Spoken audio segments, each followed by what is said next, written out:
Hey, BassGeek here, and I'm going to give you 3 ways to fish a jig head minnow without using forward facing sonar. And all you guys with forward facing sonar, you better pay attention, because one of them gets bit all winter long.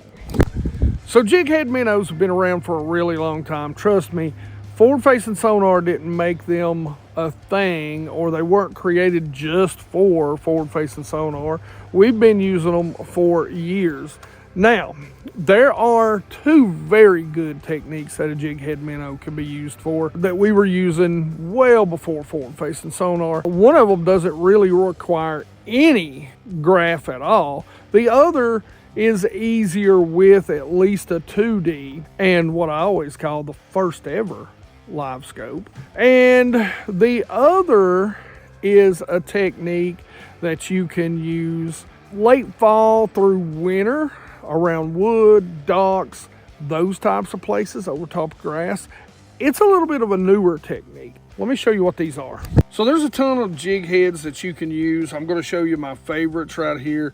This is a Queen's Tackle, great for the Elastec. If you haven't seen the lighter trick, you want to check this out. This is really one of my favorites, just all around, and this is the Angler Tungsten Eclipse head.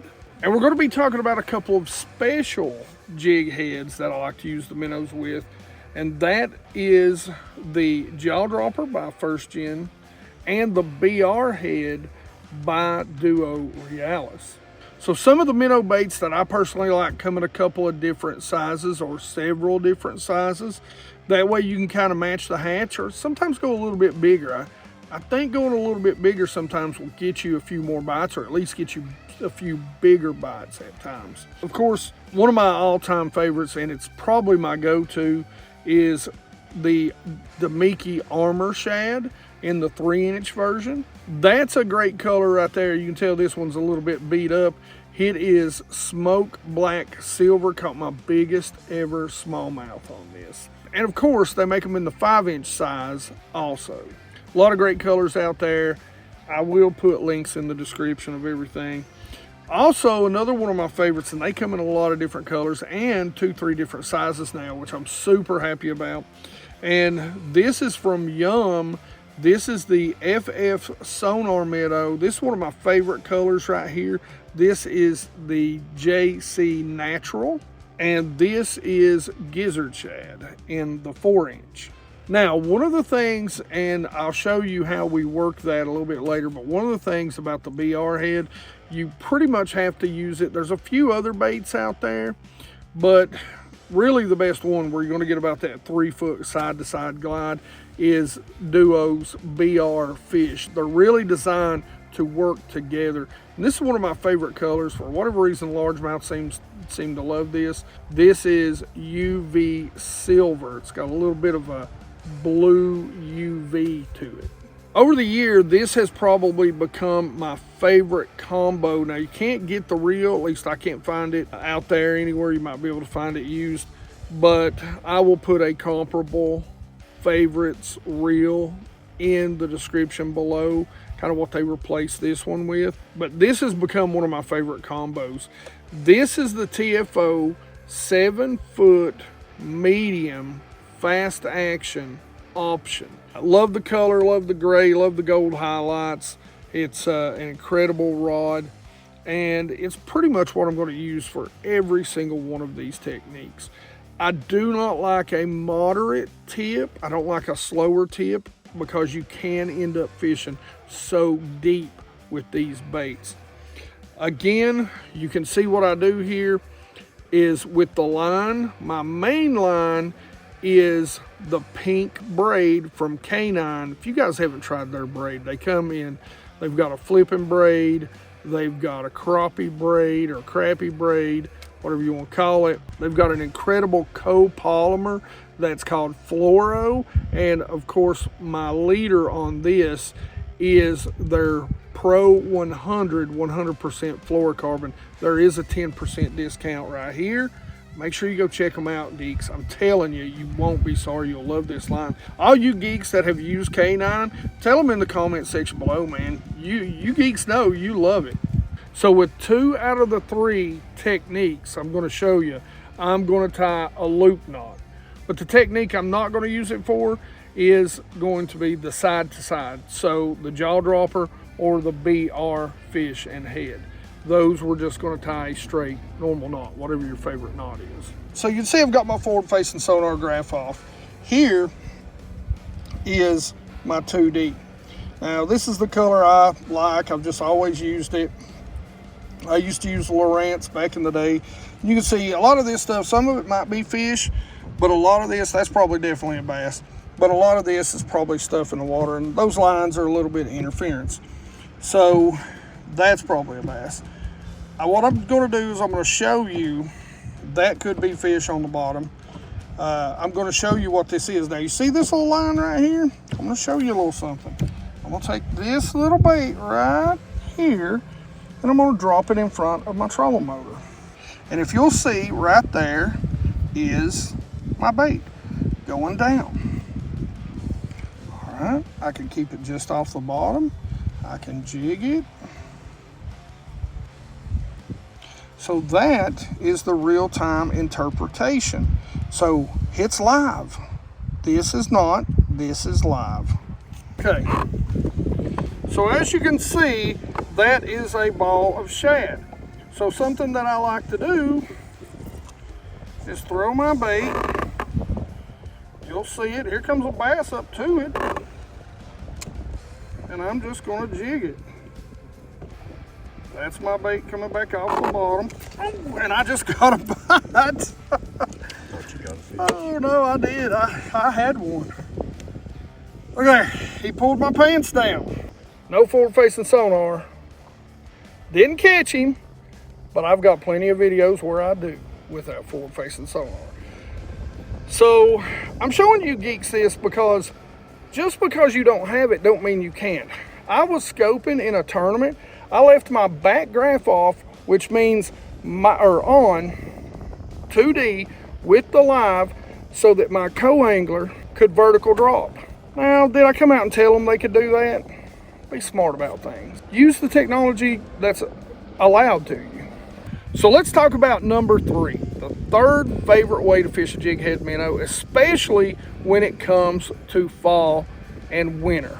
And that is the BR head and the jaw dropper by First Gen. So the BR head and the BR fish, again, is by Duo.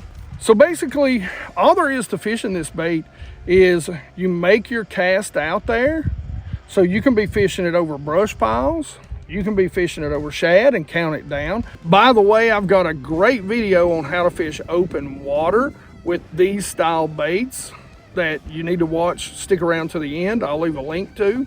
But you can fish it over shad balls or through shad balls. You can count it down and work it through them. Trust me, it is going to get bites. Basically, all you do with that is you make a cast. Now you can twitch up to keep it up higher in the water, or you can twitch to the side to keep it lower and deeper in the water. So you can adjust your twitches to longer gaps, feed it line so you get a nice wide glide, or you can do them quick twitches so that you get a nice short tight glide. And sometimes you can just shake it and it'll just hop around in a very erratic action. But both of those baits are great at that. That's number 3. Now this breaks my heart to put this at number 2 because it's really one of my favorite ways. But this one you have to have a graph. Well, not necessarily. At least 2D sonar is going to make it a lot easier. And again, go check out that video where we talk about fishing open water and even the Demi rig, because this is incredible. And that is the Demi rig. And it's a vertical presentation. So you're going to find places in the wintertime, humps, any sort of structure like that that has shad around it, even shad balls themselves, and you're going to drop this down into that shad. You're going to drop it around the shad to the bass that are holding around. You're going to drop it to the bass that are setting on those points and on those humps out in that deeper water during the wintertime. And basically you're going to drop it down, let it fall to them. You're going to stop it just above them, and you're going to shake it. And as they come up, you're going to come up. As they come up, you're going to come up. And then finally, they're going to engulf it. You're gonna catch some really nice bass doing that. I've done it for years without forward facing sonar.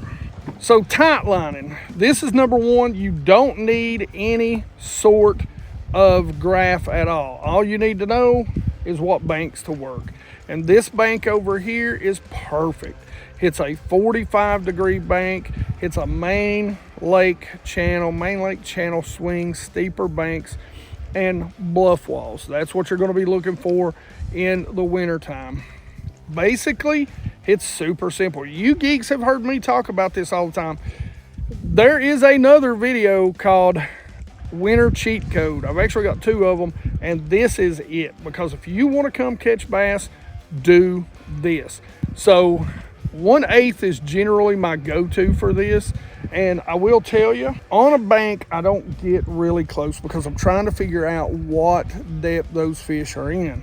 So I am going to 45-degree that bank, but I'm just going to cast it out there. I'm going to cast it to the shallowest part. If it hits the bottom, I'm going to lift up and I'm going to start shaking the rod tip ever so slightly. Again, loop knot is very important to this. Once it gets down, what you want to do is you want to make sure you're ticking that bottom as it pendulums back, but you don't want to be staying on the bottom. If it stays on the bottom, you're reeling too slow. If you never touch the bottom, you're reeling too fast. Now, let's say I know that this bank drops off to about 30 foot deep out here to where I'm at. So I'm going to pay attention to when I get bit. When I get bit, as this bait is coming back to me, it's going to give me a rough idea of how deep those fish are. And what that means is I can now position my boat in that water column and cast straight out in front of me and keep this bait in the strike zone for a lot longer. So tight lining's got to be number one, and I'm telling you geeks, anybody that's ever heard me talk about that, in the comments below, make sure you let them know how dang good it is. But that is a technique called tight lining. I've heard a lot of pros go on calling tight lining Demi rigging and Demi rigging tight lining. And realistically, what you do with a jig head minnow now is kind of a combination of those two. It's kind of become a hybrid thing. Now, if you want to learn some tips about fishing in open water and fishing some of these a little more in depth, go check out this video right here. Otherwise, questions and comments in the comment section below. Geeks know I love to talk fishing with you. Like it if you like it. Don't forget to subscribe. Make sure you ring that bell so you get notifications. Be part of the 100% Watch Squad. You guys are really helping the channel grow. Thank you. And you fishing geeks, you rock.